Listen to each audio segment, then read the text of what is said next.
Okay, so in this episode for the Rogue Retrospective, we're going to be talking about from 1993. We're going to be talking about Batman, Mask of the Phantasm. Now, this is a movie that we have that I have covered with the Janimal, actually as a part of the retrospective show. But those of you who may have seen that know that I love this movie enough that I don't mind talking it to death because it's such a fantastic film. I have said it before and I'll say it again. I know it's a bit controversial. This is still my favorite Batman movie of all the ones that they've made, including the live action ones. I love the first Keaton one. It has a very special place in my heart.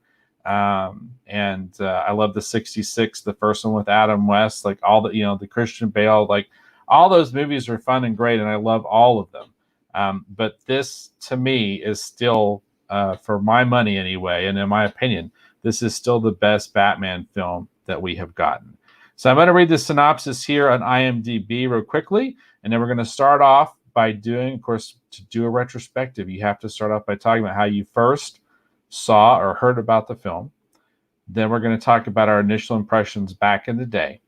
Then we'll talk about how we feel about the film having recently rewatched it.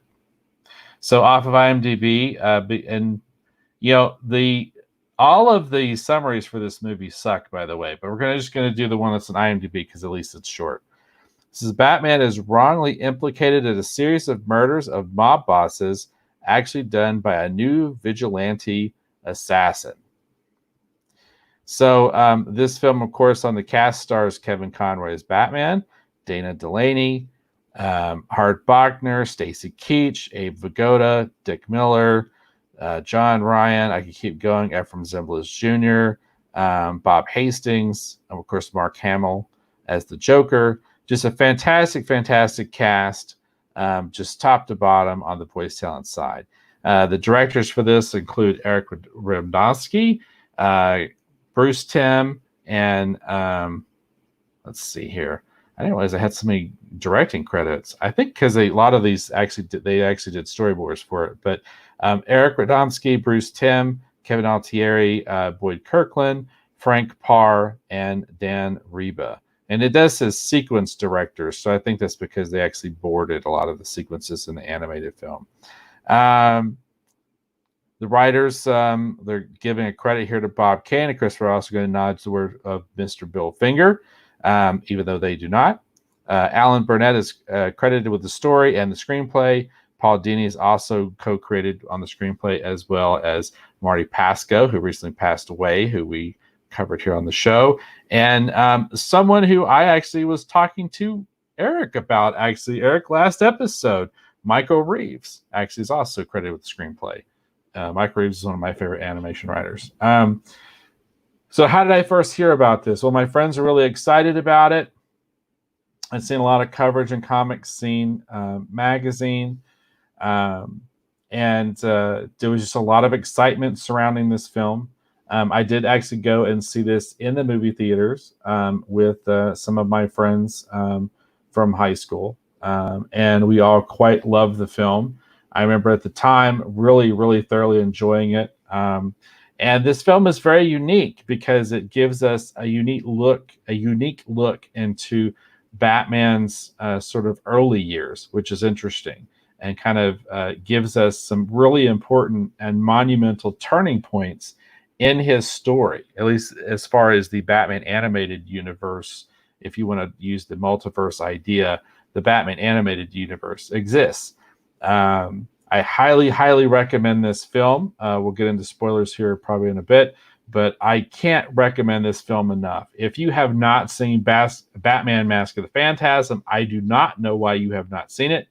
It is available on Netflix. You should go get to Netflix and you should watch it as soon as we're done talking about it, because you need to finish hearing us talking about it and then you go watch it. So there you go. Now that's my initial impression of how I first heard about the film. So tell me, Eric, how did you first hear about Batman, Mask of the Phantasm? It's hard to remember because I know when it first came out, I didn't know about it. I was familiar with Batman the Animated Series, but I didn't watch it a whole lot when it was first run. I was in high school when Batman the Animated Series first came out, and so I was doing a lot of other things at that time. I was very involved in my high school. I wrestled in high school, and I was involved with a lot of different activities and things like that. So I had gone beyond, I think, cartoons, and maybe thought I was too cool for that stuff. I still actually did read comic books quite a bit, and I was into role playing, but I think I'd kind of gravitated away from a lot of this stuff, which is really ironic because I love the animated series. In fact, we talked about in our Joker reviews, when we basically were going through all the different Jokers, and did a sort of a tribute to the Jokers, which was actually inspired by the fact that Joaquin Phoenix won another Oscar for playing the Joker. I say another Oscar, not meaning him, another Oscar for the Joker, because obviously Heath Ledger was the first that actually won an Oscar for portraying the Joker. So we did a big thing about it, and I talked about how I've always felt like Batman the Animated Series is the definitive Batman for me. That's my Batman, and thus that's my Joker. Mark Hamill's version of the Joker, that's my Joker. That's who I think the Joker actually is, because there's so many different depictions. But growing up, I really wasn't that into it. I think I was aware of it.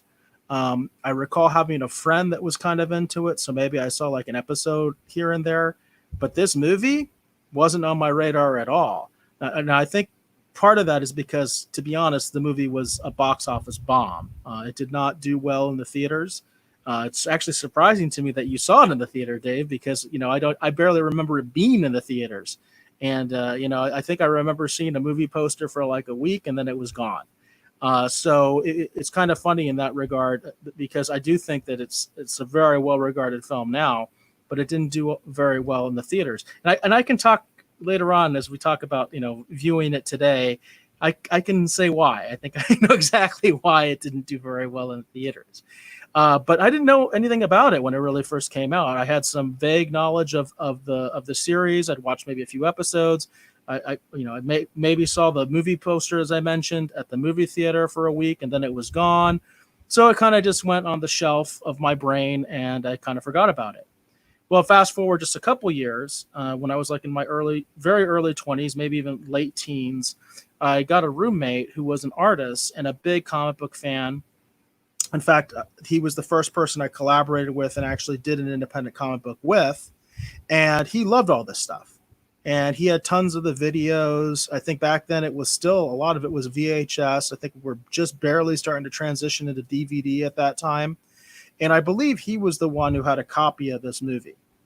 And, he had talked to me about it and said, hey, you've got to see this, especially if you like the animated series, which by that time I had seen most of the episodes of the animated series, but I still hadn't seen the movie. And so I finally got to watch the movie, basically at home. And I just, I like you mentioned, I just thought it was awesome. I mean, I just kind of fell in love with it, and just thought that this is a very, just really cool version of Batman. Obviously coincides with the Batman animated series very well. Is within that continuity, and was just kind of blown away. And I kind of regret the fact that I never got to see it in the theater. Well, I actually saw it opening night, no less. We were very, very excited to see this. Now, the friends from high school I went with were diehard Batman fans, and we would just see anything Batman. And we were all very excited to go see this. Now, among the standouts of this film in particular is the score and the music. Of course, it uses the Danny Elfman Batman theme, but a lot of the other Walker music is actually by Shirley Walker. Shirley Walker actually was the composer and orchestrator who actually worked a lot with Danny Elfman. And the music in this is a really great standout. And I love the opening sequence of this film too. But I should probably talk about how I feel about the film today before I get too much further into that. So that's what we want to do, is we want to talk about how we feel about the film today. Well, I'm going to tell you that this film holds up, in my opinion. It holds up incredibly well. It has so many really great sequences in it that are, and so many great character portrayals, and is so much fun. Of course, I talked about, we mentioned earlier going down the cast that Mark Hamill is in this movie, so the Joker is in this movie. This character of the Phantasm is actually a really interesting reinvention of another character, in my opinion anyway, a Batman villain called the Reaper. And when you look at the connections Phantasm has to Batman, the Reaper is a completely different character, but you can kind of see the illusions about how those characters are kind of similar. Even though the creators behind the story and stuff say that they weren't really looking at the Reaper per se, this character is reminiscent of the Reaper. No, it's just this is just this is just an incredibly well put together film. Like I said, it's my favorite. This is still, to this day, this is still my favorite Batman film. And it's interesting because I walked out of the movie theater, I really, really loved it. But I would have still said the 89 movie was my favorite Batman movie. But over time, as I've sort of grown, and my appreciation of all the different aspects of Batman, for example, my appreciation of this film has only increased. It's interesting because my appreciation of other Batman films sometimes has decreased, but not this film. It's actually increased. I love all the early allusions to Bruce Wayne becoming Batman. There's so many really great lines, like just witty lines. One of my favorites that I actually use in real life still to this day is there's a scene where Andrea Beaumont, who's a character who eventually her and Bruce date. There's a great scene where he's doing martial arts and she's like, "What's that?" And he says, "Jiu-jitsu." And she says, "Gesundheit." I still use that line to this day. Whenever someone says something that's martial arts, I say Gesundheit. And talk about a powerful scene. Let's talk about a powerful scene. I'm going to get into spoilers here for just a minute. Again, I can't recommend this film enough. So if you don't want spoilers, let me just tell you one more time. I can't recommend Mask of the Phantasm enough. It's on Netflix. Eric, tell me, would you recommend this film before I start going all spoiler crazy?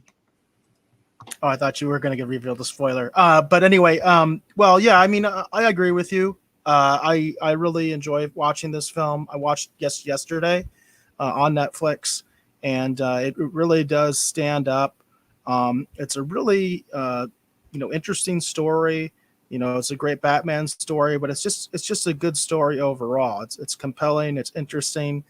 You learn a lot about Batman, and you learn a lot about the Joker, which I think is really cool. I think it's awesome that they basically kind of committed to a Joker origin in this. That's very significant for those of you that are hardcore Batman fans, hardcore Joker fans. They definitely commit to a vision of the Joker and who the Joker was, in terms of this movie, which I really like. I like that kind of stuff. I like origin stories. Origin stories are really cool. And I liked how they did the origin of Batman as well. I thought they did a really good job with that. So this is really, important for people that are really into the character of Batman, in terms of giving you this interpretation of how both of the characters, these major characters, the Joker and Batman, came to be. But I did want to mention, because I talked about it a little bit earlier, I do understand why this movie was kind of a failure when it came out. And I think it's because, in terms of especially the sensibilities back then, in the early 90s, regarding children, and obviously this film was marketed towards children. You really didn't market animated films to adults at that time. There were, some, exceptions here and there, but it just really wasn't done. Especially with a film, with a feature length film, you did not market these movies to adults. They're marketed to kids. And I do think this movie is pretty intense for kids. I actually kind of wish I had one of my daughters actually watch the film with me, just to kind of get their reaction, so I could tell you on the air what they thought of it, because they are young. And I don't know, it's pretty intense. That there are things. I haven't watched this movie in a while. It's been years since I've actually watched this. I don't own it. I thought I did, which is also unusual. I totally thought I had this, and when I looked at my shelf, it's not there. I was like, well, I totally thought I owned this, but I don't. So it's been a while since I watched this, and there were scenes that shocked me. where I was kind of like, holy cow, they went there. They really went there. They really did that. The Joker really did that in a kid movie. So I just kind of want to put that caveat out there, especially for people that have young children.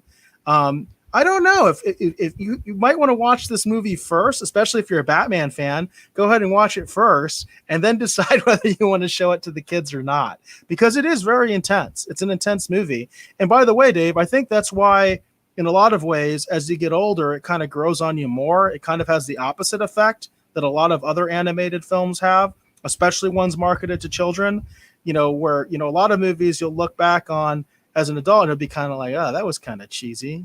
I've definitely outgrown that. I don't think you'll outgrow this one. I definitely don't think you'll outgrow this one. No, I don't think you will. And if you'll put the spoiler banner back up, I'll get into my spoiler. So one of the most powerful, for me anyway, moments in this film is in the course of the film, Bruce Wayne meets Andrea Beaumont, and he's not Batman yet. And the whole time he keeps talking about what he calls the plan. Of course, the plan is for him to somehow fight crime and, in a way, avenge his parents' deaths, right?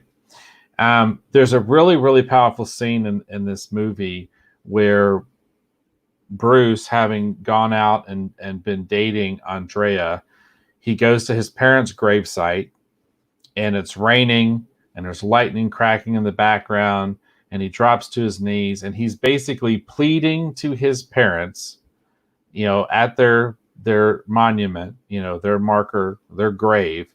He's basically pleading with them that, he needs it to be different, and that he never expected to be happy. It's such a powerful moment. And that's what this film has in it. It has moments like that we haven't seen in any live action Batman film, really, even to this day. We haven't had those kind of really powerful moments. As much as I love Batman Begins, we don't really get that kind of a scene. And it's so moving because you feel for Batman and you realize, you feel for Bruce and you realize that his life could have been completely different.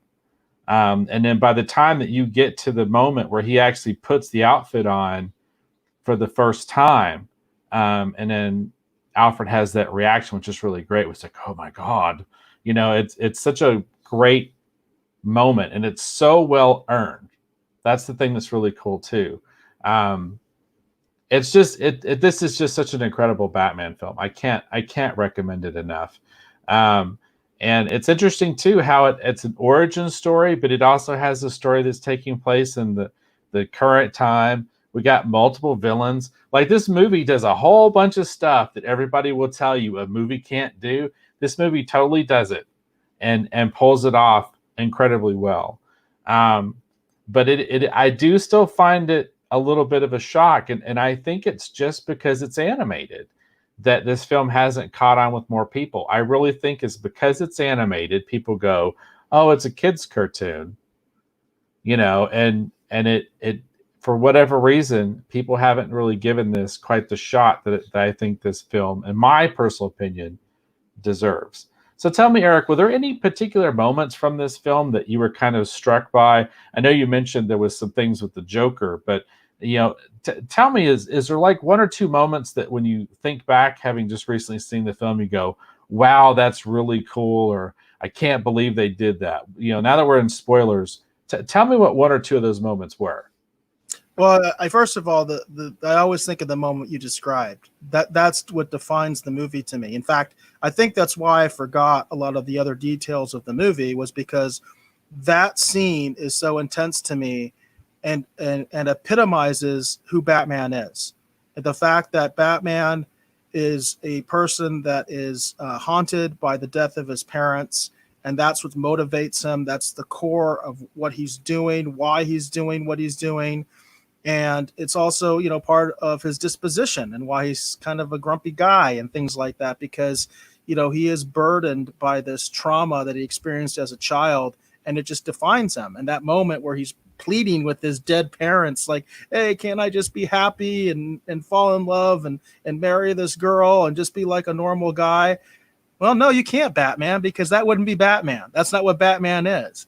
But it's nice to see him have that conflict, because we know it's there, but you don't really get to go there, as you mentioned, in any of the other versions of Batman. You just don't really have that scene where you can really see him struggling with that decision, and also that he had the possibility of it going a different way and just being another normal, millionaire guy that just, has a wife and kids and is just, just like every other billionaire, I guess, So it's kind of interesting to see that, and it's intense. It's an intense scene, and I always remember it. I always remember that scene of him pleading basically with his dead parents, like, hey, I hope I'm not disappointing you because I want to be happy. That's really intense. That really just says what Batman is. But one of the scenes I was talking about, as far as why I understand why this film was a bomb. And actually, I do understand why this, in my mind anyway, I understand why this film has problems connecting with people. It's because of the confused marketing and because of the confused, like, who is this movie made for? Is it made for guys like, Dave and I, or is it made for my kids? Or is it made for like teenagers, or what? That's the problem, I think. And I think one of the scenes that epitomizes that is when they kill the mafia guy that has the oxygen, who are actually friends with the Joker. It turns out that they were friends when the Joker was just basically a hitman. He was basically a hitman for the mob. We find that out in this movie. This version of the Joker was indeed a hitman for the mob, and then later became the Joker. And so it's amazing. So these guys are like old friends.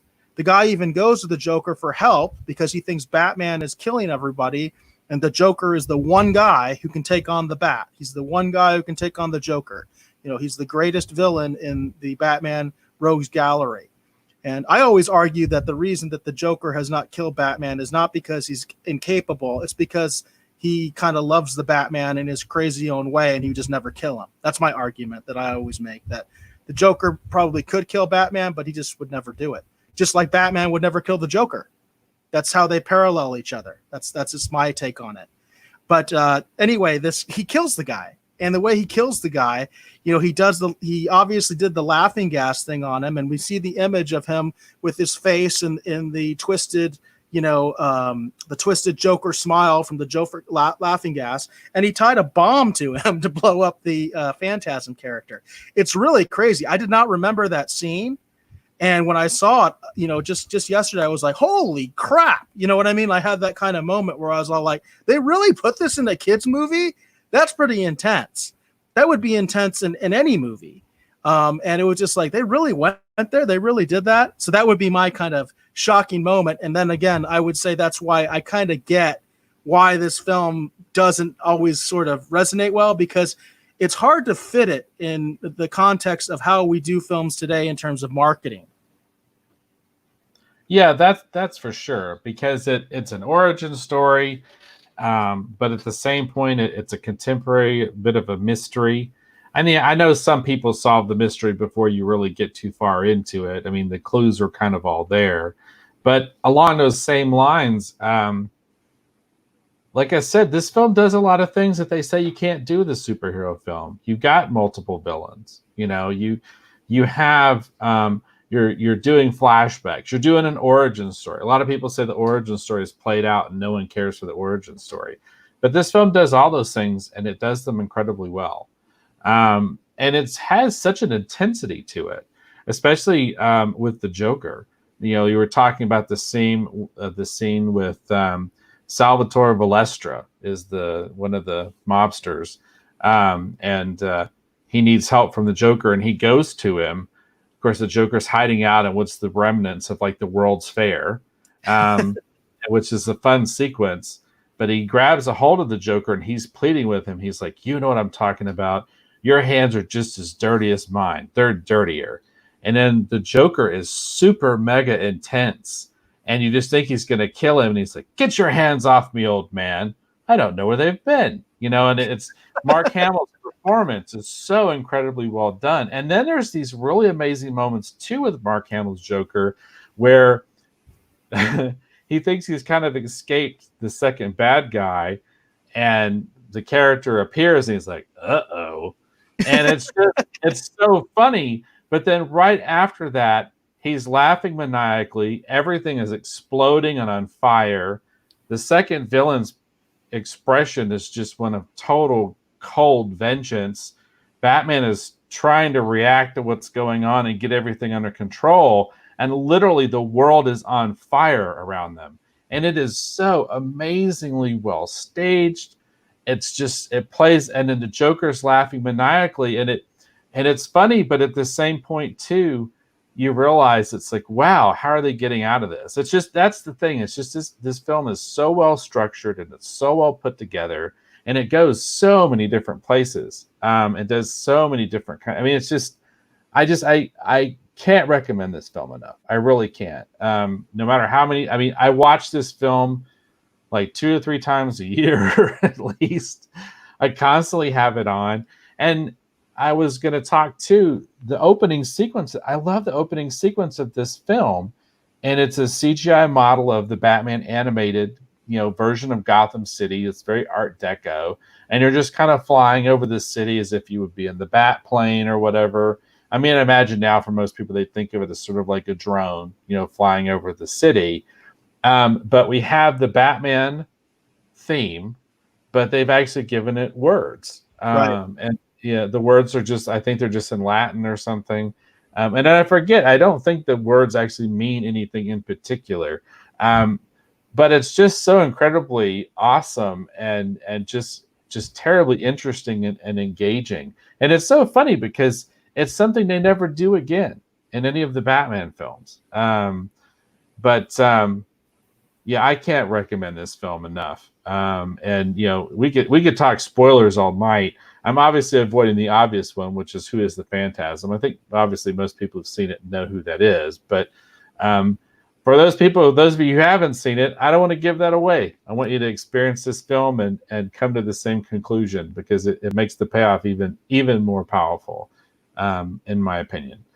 So there's my final verdict. I can't tell you to watch Mask of the Phantasm enough. It's on Netflix. If you got Netflix, it's not costing anything extra. If you haven't seen it, or you haven't seen it recently, I highly recommend Batman, Mask of the Phantasm. And then Eric, would you concur? Yes, I recommend it as well. I will mention that I am not a big fan of the transfer that Netflix did. I have a suspicion that they gave Netflix sort of like a inferior transfer, because the better one is like on DC Universe or HBO Max. I haven't been able to compare them, but I will say I was not a big fan of the transfer. It looked very aged, which doesn't make sense in the digital era to have have that really aged look on an animated piece. In fact, anybody who watches it, I think you'll figure out what I'm talking about. There are actually parts where the images look like they're basically part of the frame has been blacked out, like it got erased or something like that. If you watch it, you'll know what I'm talking about. That's the only thing that I would say, is that the transfer they did on Netflix is not that good. I've said this with other films before. If it is an issue with the original, like the original film stock, and they just never made a good transfer of this, which is possible, because like I said, it was sort of a box office dud. So I don't know if they've really gone back and remastered it. This film could probably use one, like a really good, clean, a high definition transfer of the film. So that's the only thing that I'll mention in a negative regard, but it has nothing to do with the actual quality of the story, and also just the aesthetic and everything like that, because I love the Batman animated aesthetic. I think it works really well. So I absolutely would recommend it. Yeah, and I have the film in Blu-ray, but then I also have it just in regular DVD.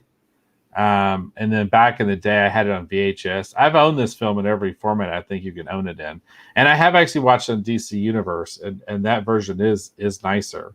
I don't know. This kind of gets back to that whole controversy with Back to the Future, You know, it's like, you know, who gave them what version and why, you know. So yeah, it is kind of a strange thing.